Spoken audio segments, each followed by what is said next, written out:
Dans quelques semaines, chacun d'entre nous pourra se voir interdire de manifester par le préfet de son département, au motif qu'il représente une menace d'une particulière gravité pour l'ordre public. Le gouvernement, ministre de l'Intérieur en tête, s'est en effet rallié à la proposition de loi visant à prévenir les violences lors des manifestations et à sanctionner leurs auteurs, votée en octobre en première lecture par le Sénat. L'Assemblée nationale doit se pencher sur ce texte mardi et mercredi prochain. Je vous ai déjà parlé de cette proposition de loi que l'on doit à Bruno Retailleau, sénateur LR parmi les plus à droite. La nouveauté, depuis son adoption par la Chambre haute, c'est la volte-face du gouvernement. Au Sénat, les élus de la majorité présidentielle avaient voté contre le texte. À l'Assemblée, moyennant un léger toilettage, les députés de La République En Marche s'apprêtent à voter pour. Dans l'intervalle, il y a eu le mouvement des Gilets jaunes. Christophe Castaner l'a reconnu devant la commission des lois, il y a une bonne part d'opportunisme dans l'attitude du gouvernement. Je vous le dis sans embâge, nous avons besoin de cette proposition de loi, tant en termes politiques qu'en termes pratiques. Le Premier ministre s'est engagé à donner des réponses concrètes et elles sont aujourd'hui attendues par les forces de l'ordre, qui ont le sentiment de voir toujours les mêmes têtes. C'est pas beaucoup. C'est systématiquement 50, 100, 150, 200 casseurs maximum d'extrême droite, d'extrême gauche qui s'infiltrent, saccagent, provoquent les violences. Là, on ne comprend plus le raisonnement du ministre de l'Intérieur. Si la police connaît les prétendus casseurs, elle n'a pas besoin, par définition, d'une nouvelle loi pour les interpeller. Et si la justice établit la culpabilité des interpellés, le juge judiciaire pourra éventuellement prononcer une interdiction de manifester dans le cadre d'une peine complémentaire. La possibilité existe, là encore, pas besoin de légiférer. Oui, mais voilà, Christophe Castaner a une conception assez expéditive du droit, de la justice et des libertés. Je voudrais redire que l'ordre public a besoin d'un outil qui permette d'agir rapidement. Une condamnation définitive, aujourd'hui, cela peut prendre plusieurs années. Et c'est un outil qui est inacceptable dans le contexte. S'appuyer sur le temps judiciaire, c'est faire en sorte que ceux que l'on voit manifester, casser le samedi, puissent le samedi suivant être à nouveau devant les mêmes forces de l'ordre.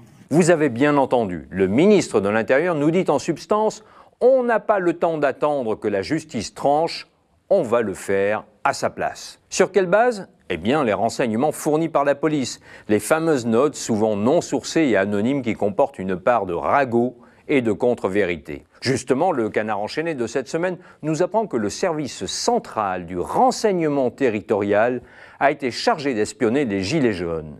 Revoilà la police politique. Si l'on écoute que le ministère de l'Intérieur, tout le monde est coupable. Cela veut dire qu'Éric Drouet, Maxime Nicole et tous ceux qui les suivent, les approuvent, pourraient dans les prochaines semaines se retrouver interdits de manif. Et puis la France Insoumise qui soutient l'appel à la grève du 5 février et les organisations syndicales.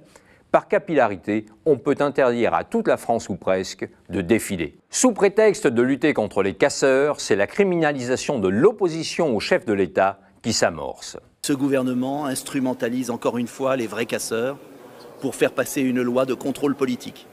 C'est ça la réalité.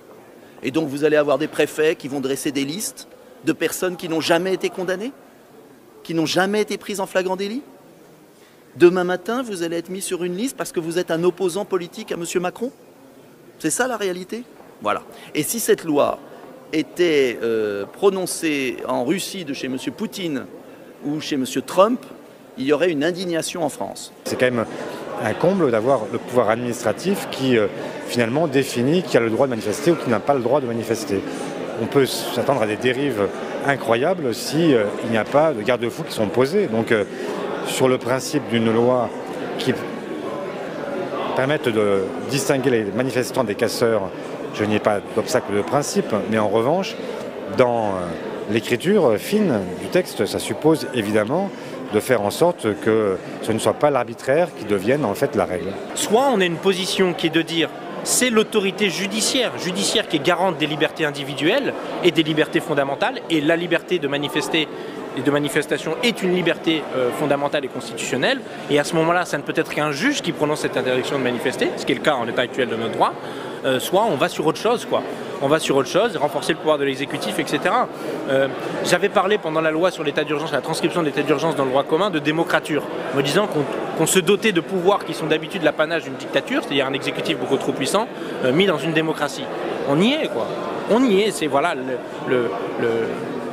la démonstration que nous sommes en train de changer de nature de régime et que oui, les libéraux, à partir du moment où il n'y a pas de consentement à leur programme, de consentement à l'autorité, eh ben, ils sont comme à peu près n'importe quel gouvernement autoritaire, ils dérapent. La députée communiste des Hauts-de-Seine, Elsa Faucillon, n'est pas en reste. Elle a interpellé le Premier ministre sur le sujet lors des questions au gouvernement. Affaibli par une crise sociale qui vous dépasse, vous ajoutez une pierre à l'arsenal répressif déjà aggravé par le basculement de dispositions de l'état d'urgence dans le droit commun. Mesdames et messieurs les ministres, la démocratie, c'est débattre, mais c'est aussi battre le pavé, contester, s'opposer à l'ordre établi. Manifester, c'est un droit constitutionnel. Hier, mercredi, la commission des lois a commencé à détricoter le texte. L'article 1, qui établissait un périmètre de sécurité autour des manifestations, a été supprimé. Une bonne nouvelle ? Ce n'est pas certain. Non, c'est même pire, c'est-à-dire qu'on assiste sur un exercice hyper hypocrite. L'article 1, on pourrait se dire, tiens, ça y est, il a été supprimé. Il y a au moins un article qui a été supprimé, celui sur les fan zones. Donc c'est une avancée très claire. Non, c'est pas une avancée très claire parce que, en fait, c'est parce qu'il va y avoir un amendement gouvernemental qui va réécrire cet article pour arriver à peu près à la même chose, mais sans doute essayer de le rendre un peu plus constitutionnel, parce que je pense que le texte et cet article 1 et tous les autres ne sont pas réellement constitutionnels. Donc on voit ici un jeu de communication qui va nous occuper pendant la semaine, où la République En Marche va dire, bah, écoutez, on a pris ce projet de loi parce qu'il était, cette proposition de loi parce qu'elle était disponible. Mais clairement elle allait trop loin, c'était la droite, nous on veut une position d'équilibre, donc on va un peu l'atténuer, l'encadrer, mais sauf que la philosophie profonde de ce texte, elle reste là, on va inscrire les gens dans un fichier, on va les interdire de manifester, on va criminaliser le fait de porter, de se masquer le visage alors que c'était qu'une amende, on va faire peser une pression juridique et pénale sur les manifestants qui semble beaucoup trop exorbitante au vu d'une liberté qui est constitutionnellement garantie. Dans cette entreprise liberticide, la République En Marche a trouvé des alliés.